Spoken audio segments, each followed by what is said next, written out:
PDP प्रमुख महबूबा मुफ्ती कहती हैं, चुनाव घाटी और पीर पंजाल जम्मू से सैकड़ों किलोमीटर दूर है। चुनाव घाटी एक बहुत फैला हुआ इलाका है, विकास के मामले में यह बहुत पिछड़ा हुआ है। इसी तरह पीर पंजाल का इलाका एक सीमावर्ती क्षेत्र है। दोनों जगहों पर डिविजनल प्रशासन होना चाहिए ताकि लोगों को अपनी रोजमर्रा की जरूरतों के लिए जम्मू न भागना पड़े। कश्मीरी पंडितों का पुनर्वास और उन्हें मिलने वाली वित्तीय सहायता की राशि बढ़ाना, इन बातों पर भी विचार किया जाना चाहिए। जो एक वक़्त 2019 के बाद काफी हद तक खत्म करने की कोशिश की गई। मुझे लगता है कि हम सबको मिलजुल के, जिसमें रूलिंग पार्टी एक बहुत बड़ी पार्टी है और हम अपोजिशन में तो हम सिर्फ 4 लोग हैं, मिलजुल के हमने इसके वकार को बहाल करने की कोशिश करनी है। उसके लिए जरूरी है कि हम असेंबली में ऐसे फैसले करें, ऐसे बिल्स लाए ताकि लोगों को लगे कि हमारी असेंबली में कोई ताकत है। यही वजह है कि पीडीपी ने अभी हमने जो कथबात का सिलसिला किया था, गलबात बातचीत, उसमें जो हमें फीडबैक मिला, लोगों को बहुत ख्वाहिश है जो हिली एरियाज है, चाहे जम्मू में बानिहाल है, भद्रवाह है, ठाकरी है, इसी तरह वहाँ जो है बनी बसोली, बिलावर है, नौशहरा है, कोटरंका है, कश्मीर में उड़ी से लेके सोपोर की बात कहिए आप मतलब मैं किसकी जगह का नाम जहाँ लोग चाहते हैं कि उनको डिस्ट्रिक्ट हो जाए और ताकि लोगों तक इंतजामिया पहुंच जाए।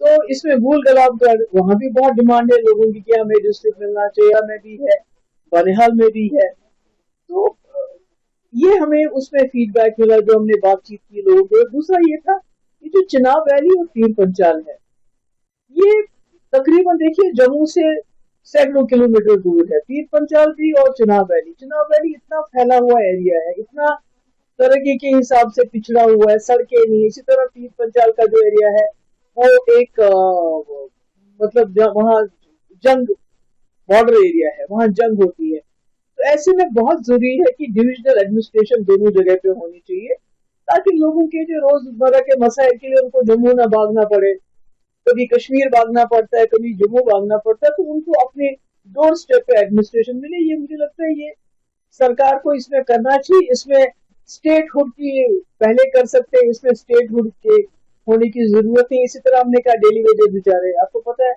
जितने भी डिपार्टमेंट्स होते हैं वो काम जो है डेली वेजेस ही चलाते हैं, चाहे पीएचई हो, इरिगेशन हो, एस्टेट्स हो, आरएनबी हो, हेल्थ हो, जहां भी है। तो हमारे वक्त में तो हमने कोशिश की थी, हमने एक एसआरओ भी लाया था और साथ ही सरकार गिर गई और ये बेचारे रह गए।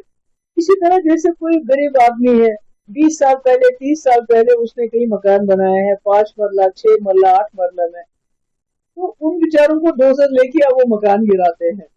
ऊपर से जो हमारे होटलियर्स हैं कश्मीर में है, जिसमें गुलमर्ग में है, पहलगाम में है, बाकी जगह जिनकी लीज खत्म हो चुकी है, तो हमने उसके हवाले से भी एक बिल लाया था कि इनकी जो है इनको लैंड ओनर राइट्स दिए जाए। बेशक इनसे आप फीस ले लीजिए, गरीबों से मुझे लगता है फीस लेने की जरूरत नहीं, पर होटल वालों से ले लीजिए, रिश्वत ना ले लें।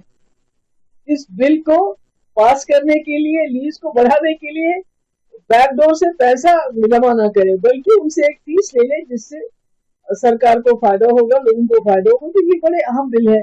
इसके अलावा कश्मीरी पंडितों को लेके जो उनकी रिहेबिलिटेशन होनी चाहिए, उनकी ट्रांसफर पॉलिसी, उनका जो उनको फाइनेंशियल एड मिलता है आज से 10 साल पहले, 20 साल पहले, 30 साल पहले, आज वो ज्यादा बढ़ना चाहिए क्योंकि गुजारा नहीं होता है। तो इसी किस्म की चीजें इसके बारे में हमने बात की थी, मगर बदकिस्मती है कि सरकार उसको सीरियसली नहीं ले रही है। अगर वो इन बिल्स को सीरियसली ले और ऐसे फैसले करे इस असेंबली में, तो लोगों को जरूर एक मैसेज जाएगा कि हमारी असेंबली में भरपूर ताकत है। हो सकता है 370 से पहले जो ताकत थी इतनी ना हो, पर कम भी नहीं है। पर मैं उम्मीद करती हूँ कि सरकार इन बिल्स को पास करने में जो है आगे आए और इन बिल्स को पास करे।